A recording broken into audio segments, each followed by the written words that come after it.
안녕하세요, 우리 구독자님들. 딱 좋은 나이입니다. 혹시 이런 적 있으셨죠? 약국에 가면 몸에 좋다는 영양제가 너무 많아서 뭘 먹어야 할지 몰라 그냥 눈에 익은 것부터 집어드신 적 말입니다. 솔직히 한번 여쭤보겠습니다.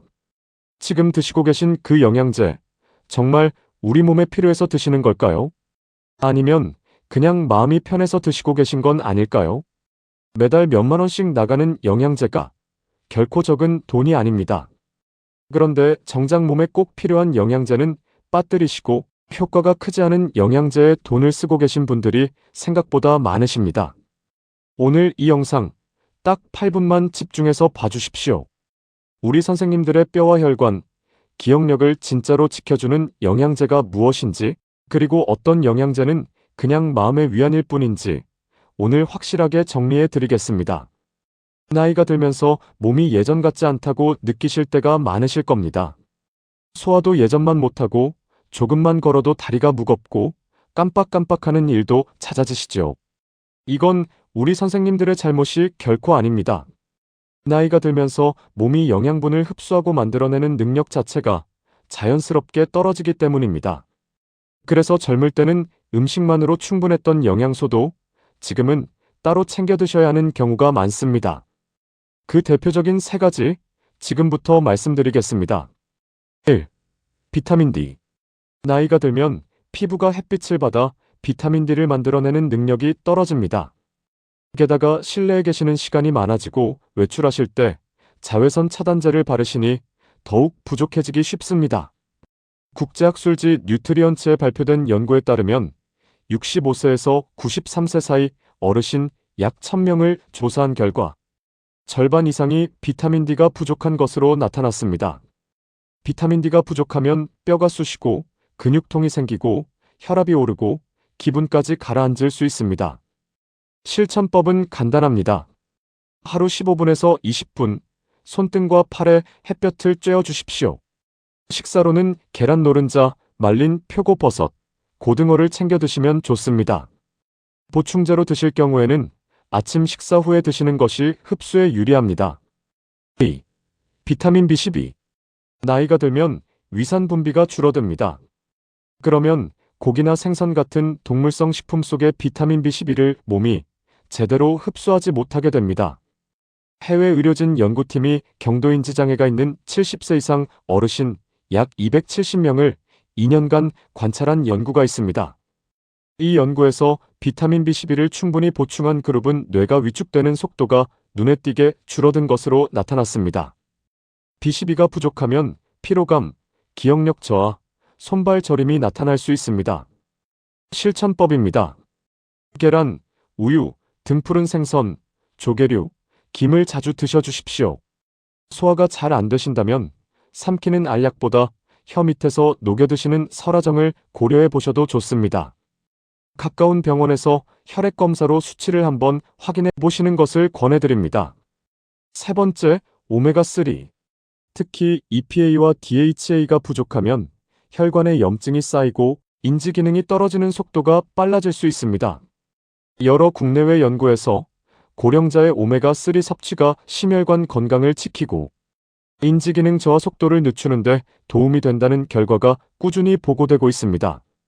실천법입니다. 고등어, 삼치, 꽁치 같은 등푸른 생선을 주의해서 3회 드셔주십시오. 들기름을 하루 한 숟갈 식사에 곁들이셔도 좋습니다. 보충제로 드실 경우에는 식후에 드셔야 속이 편안하십니다. 그런데 반대로 열심히 챙겨 드시고 계시지만 사실 효과가 크지 않거나 오히려 조심하셔야 하는 영양제도 있습니다. 지금부터 말씀드리는 내용 꼭 기억해 두셨다가 다음에 약국 가실 때 참고해 보십시오. 1. 고함량 종합 비타민. 하나로 여러 영양소를 한꺼번에 챙기고 싶은 마음 충분히 이해합니다. 하지만 고함량 제품은 특정 비타민이 과잉될 위험이 있습니다. 서울대병원 건강정보에 따르면 골다공증 위험이 있는 어르신은 비타민 A가 들어간 영양제를 오히려 피하시는 것이 좋고, 비타민 E를 과하게 드시면 피부 발진이나 코피 같은 출혈 경향이 나타날 수 있다고 합니다. 균형 잡힌 식사를 우선으로 하시고 병원 검사를 통해 정말 부족한 영양소가 무엇인지 확인하신 뒤 그것만 골라서 보충하시는 것이 현명합니다. 2. 먹는 콜라겐. 피부 탄력과 관절 건강을 위해 콜라겐을 챙겨 드시는 분들 정말 많으십니다. 대한임상건강증진학회 학술대회에서 발표된 내용에 따르면 콜라겐도 결국 소화 과정에서 잘게 분해되어 일반 단백질과 똑같은 대사 과정을 거치게 됩니다.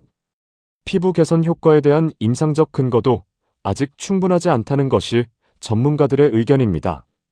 대신 두부, 계란, 생선, 콩류 같은 단백질 풍부한 음식을 챙기셔서 우리 몸이 스스로 콜라겐을 만들도록 도와주십시오. 파프리카나 귤처럼 비타민C가 풍부한 채소와 과일을 함께 드시면 콜라겐 합성에 더욱 도움이 됩니다. 3. 고용량 칼슘 단독제. 뼈 건강을 위해 칼슘만 따로, 그것도 고용량으로 챙겨 드시는 분들이 계십니다.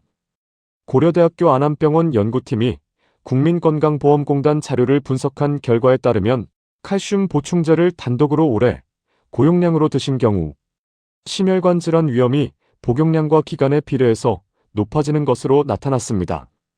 우유, 멸치, 두부, 해조류 같은 음식으로 칼슘을 먼저 채우시는 것이 좋습니다.